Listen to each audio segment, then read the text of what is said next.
Hello and welcome to the Merle and Locke podcast. I'm Merle. And I'm Locke. Set sail and low expectations for everything nerd, accompanied by a healthy, albeit shameful helping of pointless banter, lack of focus, and questionably acquired knowledge. Alright, so as promised, we decided that we were going to talk about the Renn Faire that we've gone to in 2023. Personally, I had an absolute blast. It was as good as I remember it. You know, we had a lot of people show up this year. We had a lot of friends that came along and experienced it with us, and I enjoyed that a lot. I brought my daughter last year, but I also brought her again this year, and I was sort of hesitant at first because, you know, last year, she didn't really have that good of a time. You know, she's kind of bored most of the time, mostly because, you know, it was us and all the friends, and we were just, you know, a lot of the time we were going to the shows and we were hanging out, talking and drinking, and she wasn't into that necessarily, which is understandable.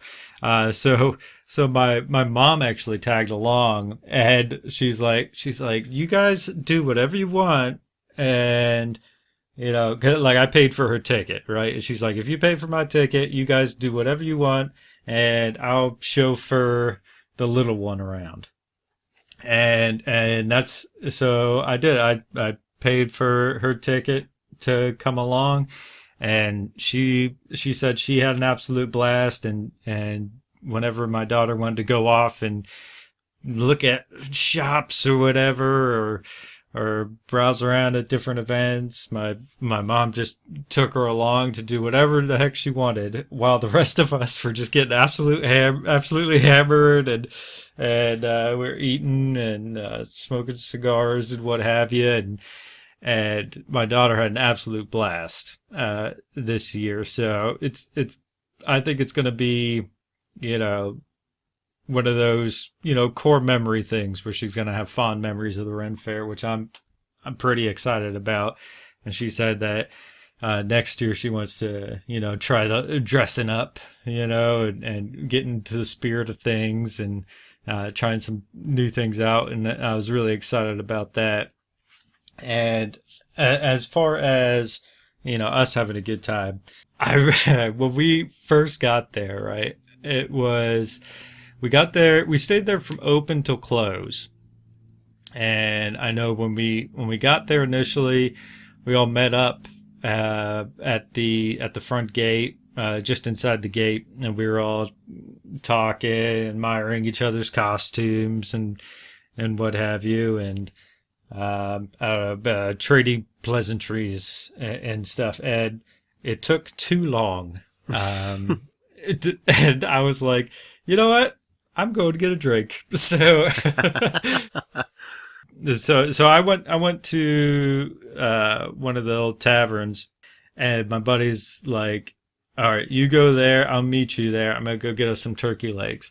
So he went off to get turkey legs. I would stand in line at the tavern, and while I was standing there and waiting, he comes walking up with 2 turkey legs in both fists, and he hands me one, and we order our drinks together, and he's like, all right, now we gotta go get cigars. So I was like, all right, cool. So we head off, and we go get a couple cigars, and we sit down in the seating area, and we got our ciders, we got our tankards full of booze, we got our huge turkey legs, we got cigars that we're smoking.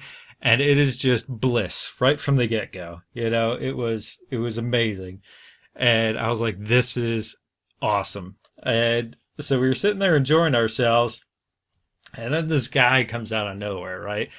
This guy, he's fully decked out in this costume, and he's got the accent and everything going. He's role playing. He comes up to us and he says, have you ever heard of Blasey blah, whatever his name is, the Lion of England or something like that? And we're like, no, tell us more. And he starts going off on this insane story about how he fought this shark, this huge shark with horns and talons and stuff, like just making up this crazy creature. It just sounded absolutely absurd. He said like he fought and conquered it, and he was like going through all the motions and stuff, and I was like, this guy's got like really like stable knees. The amount of times he's like squatting down and like jumping around and stuff, and I was like, man, this guy's he's got to be on something. Holy shit! But he was like going off of this whole story, and after it was all said and done, like me and my buddy started clapping for him, and we were laughing, and what did I say to him? I was like, man, hadn't I been straight, you'd be in trouble, sir. And he was like, oh, very flattering, you know? It was so funny. Like we exchanged some pleasantries, and we shook his hand, and he went off like gallivanting down the road, you know? And it was just like, that was in the first, like, not even 20 minutes of us being there. And like from this point, I was like, holy crap, this is such a good day already. Now, I want to hear like what initially like you got into when we first got there. So it was funny because we arrived a little later than we originally had anticipated. And of course, since we were all meeting up together and we were still looking for sugar. But as we're waiting in line, in this long line of traffic, Jane Doe sees this car pull off to the side and get turned around in a parking lot. She goes, hey, that person has a stormtrooper in the back seat. Yeah, knowing that I'm the Star Wars nerd and whatnot. And then we realized it was Sugar. Once he got turned around, we could see into the seat. Oh my god, there he is! So we're all just waving at each other, and I let him in front of me. I was like, because that would have been just a dick move. Yeah. You see him turn around and go, no, wait your turn, and pull up in front of him. But yeah, so we essentially arrived with them at the same time. He had said about how they were looking for a specific person that he knows who I guess wanders around. He doesn't work for Renaissance, at least I don't believe so. And they did tell me that they had a friend that just started working at the Renaissance Fair as one of the actors or something like that. So yeah, he did finally approach us at one point and just started going off. Like, just started going through the works, and I went, oh wow, alright, this guy is into it, I can dig it. Oh man, so another story I have while we were there is that there's this comedian that comes to the fair, who his name is Arthur Greenleaf Holmes, and he recites this very suggestive poetry, right? Was he over at the Ball and Chain? Yeah, at the Ball and Chain, and it's very inappropriate. It's adults only. And I remember last year, my buddy had told me that we need to go see him because he's really good. And I was like, oh, okay, yeah, we could do that. And I had the little one with me, and she was at my hip the whole time last year. And so we walk up to go see the show. And I was like, hey, go ahead, sneak in, so you can get a closer look, see what's going on. And so I'm standing in the back of the crowd a little bit because I can't get forward anymore. So she, being small, she kind of slithers on up and gets in front of everybody. And right away, like, this guy, like, he sees her and he's like, he changes some words in his poem because they're too inappropriate. Yeah. And he's like, okay, I'm sorry, everyone. how old are you? And he asks my daughter, and she said she was like 9, at the time. And he's like, where are your parents? And I was like, I raised my hand, and he's like, he was being funny the whole time, and trying to let us know that this isn't an appropriate show for children. Right. And everybody was getting a good laugh, and eventually my daughter comes retreating back because she's all embarrassed, Right. she doesn't like too much attention. Yeah, the public attention. Yeah, she's not into that. And so this year, we went to go see the show again. We went to go see him. And this time I didn't bring the little one. So it was just there with all adults. And after the show was over, I got in line. There's a little place to get drinks right there at the stage. So I got in line to get some drinks. And while we were in line, I was talking to a stranger, because I was drunk, lowered inhibition, what have you. We were just chatting up and, having a good time. And we were just joking back and forth. And once we got, like, right there next to the stage, the comedian, Arthur Greenleaf Holmes, he comes walking up to, share some pleasantries and see how everyone's doing. And we started talking to him, and I told him about that. I was like, last year I came to see you, and I told him about my daughter being with me and whatnot, and he just starts cracking up, and he's like, I'm sorry, and I was like, no, I was just totally unprepared for what this show was, and it was just like a really funny interaction, getting to talk to him and tell him about, the year prior and what had happened. Right. Yeah, I recall the moments of when we arrived, and we had seen you in passing, and by later on, when we had just not seen you in a while, I'm pretty sure that when you looked at me, you blinked with both of your eyes, like one after the other. That's how far into it you seem to be. Like, I was like, oh no, he's pretty wasted. Yeah, dude, I hit it hard pretty quick, but I mean, it was a pretty warm day too, so I mean, it wasn't like as warm as some of the other days we've had, but yeah, it was pretty warm. I was just like, I hope he's careful. No, I was not careful, bud. Oh my god. No, dude, the end of the night was awful for me. Like we were, I forget what we were in the middle of. We were walking around. We were about to go see another show, and my brother was there, and he looked to me. Because like at this point, I kind of knew my way around a good bit. And so he was asking me if there was any taverns nearby. And I was like, well, there's this place called the Absinthe Garden, which I've never been to. I mean, I don't know if all they have is absinthe or if they have all kinds of drinks. And he's like, you know what? Screw it. Let's go check it out. So I was like, all right.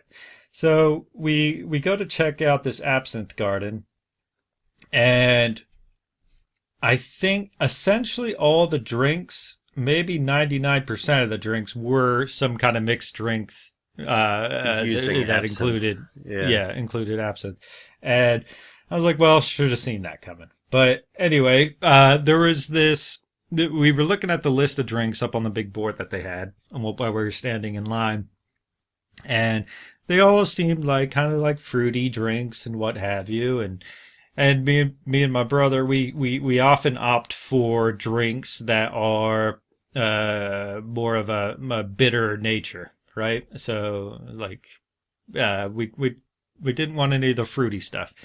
So we saw this drink called, what was it called? It was called like the Green Dragon or something like that. I don't know what it was. Yeah, that sounds But, like pure absinthe. That's all yeah, that sounds like. no, but it was like we didn't know what it was. It was just the name, and he's like, my brother looks to me. He's like, you want to give that a go? Because it was like off to the side, like like it was some sort of special or something, and or like some kind of new drink. And I was like, yeah, you know what? Screw it. Let's give it a go. And we get up to the bar, like already decided in our minds that we're gonna get this drink and give it a go.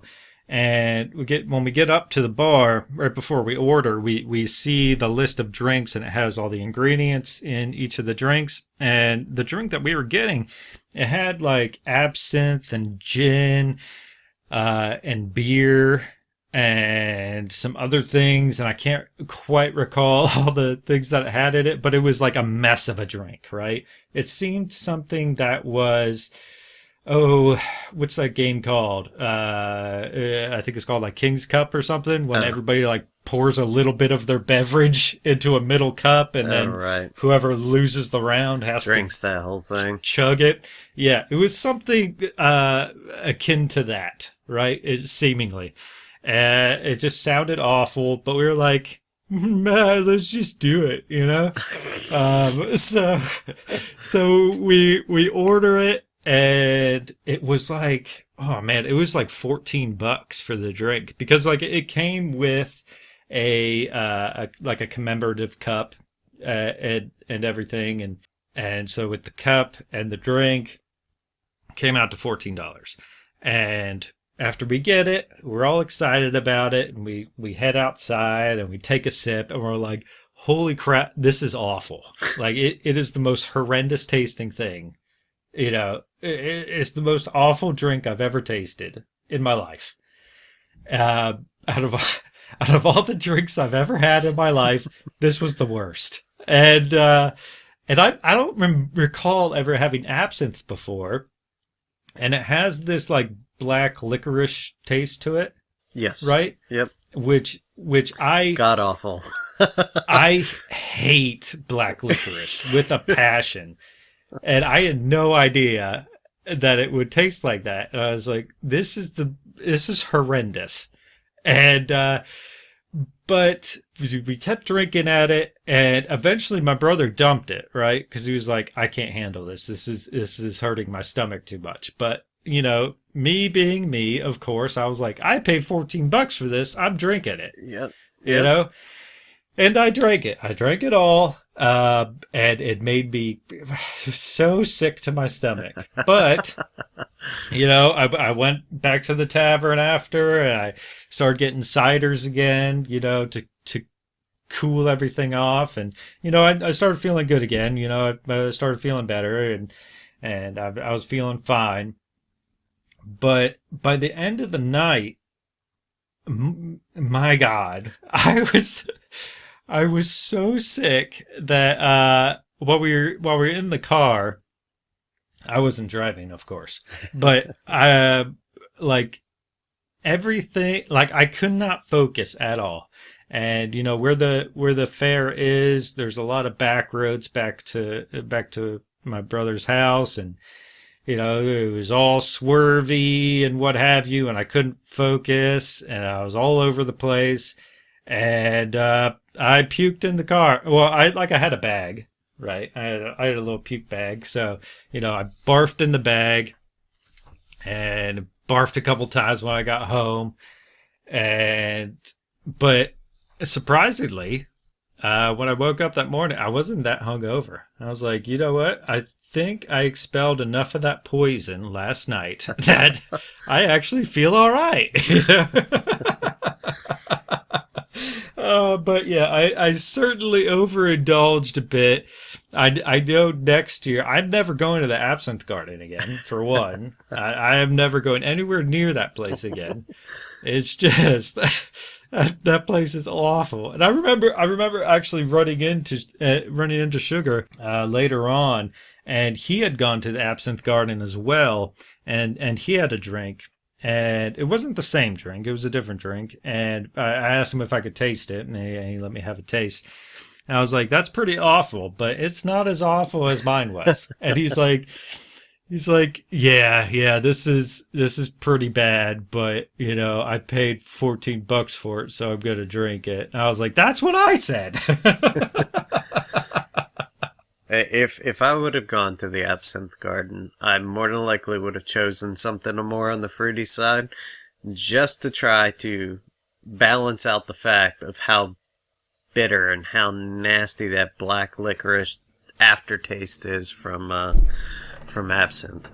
We should be lucky in your case that absinthe is nowhere near what it used to be back in the days. Yeah? Yeah. It used to be worse? Absinthe was so strong that people would hallucinate. What? Yeah. I don't know what the ingredient was exactly, or whether it was just that strong that it made people hallucinate. Huh, well, that's an odd one. So, let's see. I'm trying to look up information about absinthe the way it used to be, like, because I know that they changed ingredients. Like, now it's not considered hallucinogenic whatsoever, but they're saying that they used to have wormwood in it. Wormwood. And wormwood, God, that's a hard word to say. Wormwood was a hallucinogenic. Or at least it allegedly had hallucinogenic properties. Oh, okay. Or it contained a chemical compound that allegedly had hallucinogenic properties. That's interesting. Okay. Well, so I imagine that if you had enough of something, you just might have more of a reaction to it, and every person is different. Right. That's odd. Okay, well, you know what? We'll leave it up to the viewers to have some kind of input. Have you ever hallucinated? Hallucinated? Are you okay? Have you had some old-timey absinthe? I don't know if I'm okay, bud. I can't speak no more. Can't speak good. Speaking hard. Speak hard. Words difficult. Oh man, but we'll leave it up to the viewers. Those of you old enough to remember, or do you have family members that remember? Yes, that's good too. Yeah. Let's go with that. Yeah, and I'll try to get my wits about me again, because holy crap, I can't speak. Pull yourself together, man. Hold yourself together. I'm trying my best.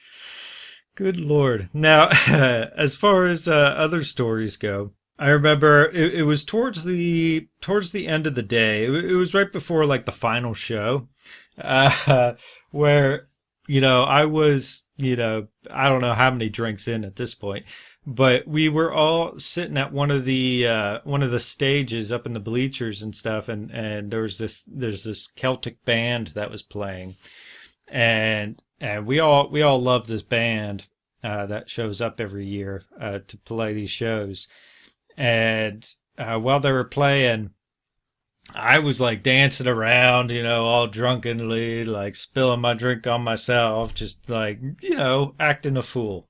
And my daughter was there, and she's gotten to the age where she's just like, Dad, stop.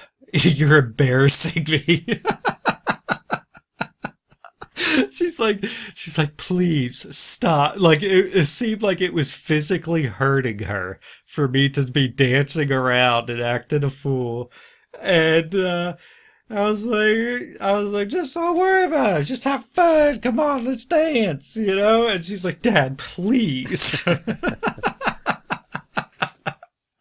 Oh man, it was too precious. I loved it. And, but right before the final show, like my daughter, my mother, and my brother and his wife, they all decided that they were gonna head home, because they had enough. They were all too tired, and so they all left, and we stayed for the final show, which we got to see the final joust, and then we had another person that was with us. I'm not sure what to refer to her as. Mushroom Head. Let's call her Mushroom Head. Okay. But but she's the daughter of a good friend of ours who, I think she's like 17 or 18, something like that. And she learned that this year that, the older you get, the less people that show up to your birthday, unfortunately. And, would like, I told her that, like I didn't realize when her birthday was. And like I knew it was over the summer, but the weekend where she was having her party, like I completely spaced and forgot about it. And then I found out that it had happened that weekend. And I was like, oh my gosh, like I felt so bad about it. And when I asked her, how her birthday was and everything, and I apologized for not making it. I just told her I spaced and I'm sorry, and she was like, well, actually, like only like one of my friends showed up and not many other people showed up either. And I was like, oh, that's my heart. And I was like, that's sad. And I was like, okay, well, let's make up for it. Let's have some fun today. And we had a lot of fun. And like at the end of the day, the little dragon thing that you said that you had gotten last year for your shoulder, Yes. Yep. that you can look around with a little remote. We took her to that, and she was looking around at those things, and I was like talking to one of the shopkeepers there. And he's like, yeah, well, what you can do is you can either pay like, I think it's $65 for like the basic, model or whatever, or you can buy an egg for $65 and you get a chance of getting the basic model or one of these more advanced models. Yep. And I was like, well, that's kind of odd. Like, what profit do you guys make out of it? And he's like, there's no real profit to us. It's just like you get the egg and we do this big event and people like to gather around for it and see it. And then they want to participate and it just brings in more customers. And I was like, oh, that's cool. Well, let's do that. So we got the egg and they did the little show thing where it like goes down a track and whatnot. That egg. Yep. Hatch that egg. Yeah. It was really fun. And like I bought her the egg as a birthday present, and she ended up getting I think she got the basic model anyway, but she got to pick out, which one she wanted specifically, and I think she got like a bonus item as well. I think she got like a necklace or something with it. And which was really cool, and I feel like it really brightened her spirits, and it was just my attempt to kind of make up for the not so cool birthday that she had that year. Yeah, so I hope that she had a good time, and I hope we kind of made up for not showing up for the full birthday party. Right. We had even gone into that hatchery. I decided, let's try for a random egg, pay that $60. Whatever you get, you get. You can't get anything lower than that $60. So tried that. Felt really weird as a grown adult, and this person's just living it up. Like they're putting on this whole persona to hatch the egg and whatnot. Yeah. It's like, yeah, thanks. All right, $60. That's what I expected.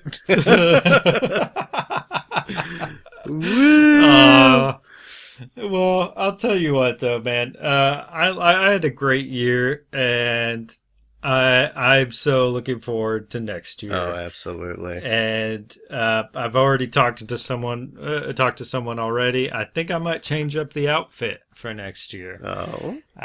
Yeah, I was like, I think I want to go as a wizard. A wizard? I think I want to try to be a wizard. You can't be a wizard. Of course I can. I'm gonna see you dress up as Hagrid. No. Yeah. No. I'm a bit more Gandalf-y, I feel. You think? I feel like that's... I think Gandalf. I could do Gandalf. Maybe. I We'll see. certainly can. Time will tell. Thank you for joining us on the Merle and Locke podcast. If you enjoyed this banter, please consider becoming a patron by going to patreon.com/merleandlocke or simply follow the link in the description. Thank you.